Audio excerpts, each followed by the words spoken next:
아멘. 오늘 읽은 본문의 말씀은 남은 자들에 대한 하나님의 말씀입니다. 이사야 선지자는 다른 선지자들과 마찬가지로 이스라엘을 향한 하나님의 심판을 선언합니다.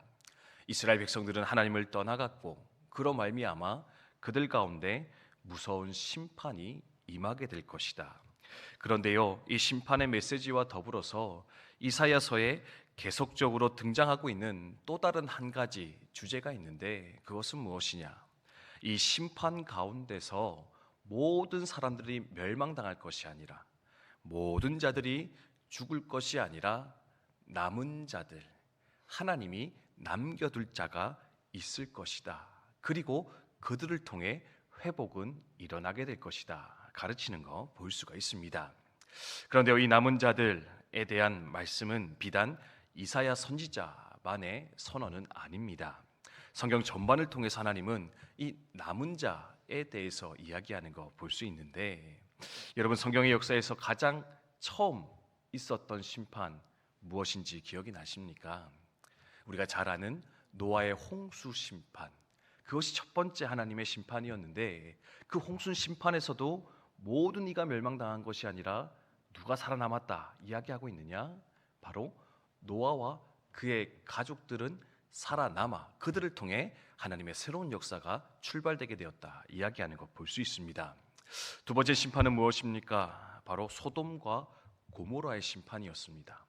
첫 심판이 물로 되어진 심판이었다면 두 번째 심판은 불로 행해진 심판이었는데, 이 소돔과 고모라의 심판에서도 또한 하나님은 어떻게 하시느냐? 그 성을 다 멸절시켰는데 그 중에서 바로 아브라함의 조카 롯과 그의 가족만은 구원하셔서 살려내셨다 이야기하는 것을 볼 수 있습니다.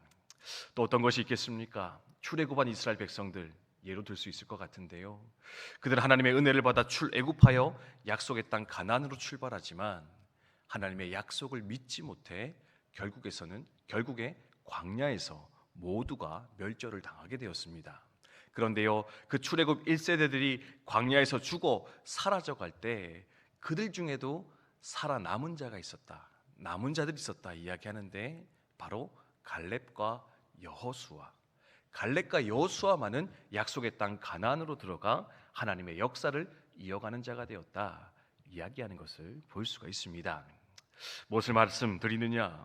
하나님께서는 남은 자들을 주목하신다라는 겁니다. 모든 자들이 심판당하고 모든 것들이 하나님을 떠나 살아가는 그때에도 하나님은 남은 자들을 통하여서 당신의 구원의 역사, 회복의 역사를 써내려 가시는데, 그것이 바로 하나님의 방법임을 우리는 발견할 수가 있습니다. 그러면 여기서 또 한 가지 궁금함이 생기죠. 그러면 하나님은 과연 어떤 자들을 남겨두시는 걸까? 그리고 그들을 통해 하나님의 역사를 만들어 가시는 걸까?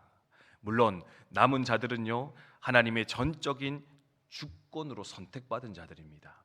하나님의 은혜로 말미암아 구원받고 선택받은 자들, 그들이 결국 하나님의 역사를 또 이어가게 되는데, 그런데 또 성경을 자세히 들여다보면은요, 그냥 아무나 선택하는 것이 아니라, 아무나 남겨두는 것이 아니라 남겨둘 만한 자들을 남겨두셔서 또한 그 역사를 이루어가게 하심을 발견해 볼 수 있다는 겁니다. 첫 번째 홍수 심판에서 노아가 살아남았습니다. 왜 노아를 남겨두었을까? 성경은요 이렇게 이야기합니다. 노아는 의인이요 당대 완전한 자라. 그는 하나님과 동행하였으며. 모든 사람들이 하나님을 떠나 악을 저지르며 살아가던 시절이었습니다. 그래서 하나님 어떻게 합니까? 내가 세상을 창조한 게 참 후회된다. 내가 인간들을 만든 것이 너무 후회가 된다. 그렇게 말씀하실 정도로 모두가 하나님 앞에 행악하며 살아가던 시절입니다. 그런데 살아남은 노아, 그는 어떤 사람이었느냐? 하나님을 사랑했고 의로웠으며 하나님과 동행하던 인생이었다. 하나님 그런 그를 살려 하나님의 회복의 역사를 이루어갔노라 말하고 있습니다. 그러면 롯은 어떤 사람일까? 왜 그를 남겨두었을까? 이 롯에 대해서는요, 신약 성경 베드로후서 2장 6절 7절에 이렇게 이야기하고 있는데, 소돔과 고모라 성을 멸망하기로 정하여 제가 되게 하사 후세에 경건하지 아니할 자들에게 본을 삼으셨으며 무법한 자들의 음란한 행실로 말미암아 고통당하는 의로운 롯을 건지셨으니. 심판의 이유도 선언하시는데요, 왜 롯도 남겼는가 설명하시는데, 의로웠던 롯, 하나님을 떠나 살아가는 그 세상 속에서도 고통하며 끝까지 그 의로움을 지켜 하나님을 섬겼던 롯을 하나님은 선택하여 구원하여 주셨다 이야기하는 것을 볼 수가 있습니다. 마지막으로 여호수아와 갈렙은 왜 구원하셨을까요? 민수기 14장 24절에 이렇게 말씀하는데, 그러나 내 종 갈렙은 그 마음이 그들과 달라서 나를 온전히 따랐은즉 그가 갔던 땅으로 내가 그를 인도하여 드리리니 그의 자손이 그 땅을 차지하리라. 아멘. 온 이스라엘 백성들이 하나님 믿지 못해 원망과 불평 쏟아내는데, 그 속에서 여호수아와 갈렙은 그 마음이 그들과 달라 하나님을 온전히 믿고 신뢰했더니 하나님이 그 마음 보시고 기쁘게 여기셔서 그는 약속의 땅 가나안에 들어가 그 땅을 차지하게 하였다. 성경이 이야기하는 거 볼 수가 있습니다. 하나님께서는 하나님을 신실하게 따르는 자, 특별히 악하여져 가는 세상 속에서 그 세상의 시류를 따라 함께 가는 자가 아니라 그 시류를 거슬려서 하나님을 반대하는 삶, 하나님을 떠난 삶이 아니라 끝까지 고통하는 가운데서도 하나님을 선택하며 의지했던 그들을 살려 남기시고 그들을 통해서 당신의 역사를 이루어 갔노라 성경이 말하는 거 볼 수가 있는데, 그래서 오늘 함께 나누고 싶은 것은 무엇이냐? 하나님, 우리도 이 남은 자들에 대한 소망, 비전을 가지고 오늘을 살아가는 우리가 되게 하여 주시옵소서. 그래서 끝까지 주님의 뜻을 완성해가는 우리 되게 하여 주시옵소서. 함께 소망하며 나아갔으면 좋겠습니다. 산성도 여러분, 하나님 만약 이 시대를 심판하신다면 우리는 남은 자 가운데 들어가겠습니까? 아니면 함께 심판 당할 자리에 들어가게 되겠습니까? 물론 예수 그리스도로 말미암아 구원받았고 하나님의 백성의 자리에 들어가 하나님과 왕노릇하며 살아가게 될 것입니다. 하나, 노아가 그랬듯이, 또는 롯이 그랬듯이, 또는 여호수아와 갈렙이 그러하였듯이 우리 가운데 세상을 본받지 아니하고 세상의 악한 시류를 거절하며 끝까지 하나님의 뜻을 이루고자 하는, 그 뜻을 완성하고자 하는 그 마음의 결심, 그 뜻의 정함이 우리 가운데 또한 과연 주어져 있는가 한 번쯤 돌아보며 점검하면서 하나님의 뜻을 선택하며 그 뜻을 이루며 나아가기를 늘 힘쓰는 우리들의 삶이 될 수 있도록 주님 인도하여 주시옵소서.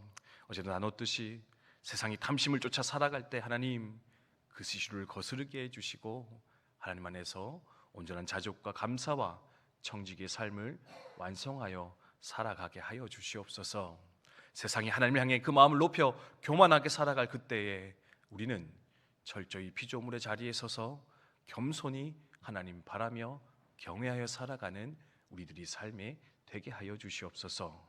시기하며 질투하며 미워하며 무정해가는 이 세상 가운데서 하나님, 우리는 마음을 깨뜨려 하나님께서 명령하신 이웃 사랑의 길을, 이웃 섬김의 길을 묵묵히 걸어가게 해주시옵시고, 그래서 하나님이 주목하는 인생, 하나님이 소망을 두는 인생, 하나님이 새로운 일을 이루고자 하실 때 그 일 가운데 함께 참여하여 살아가는 우리가 되게 하여 주시옵소서. 함께 기도할 수 있었으면 좋겠습니다.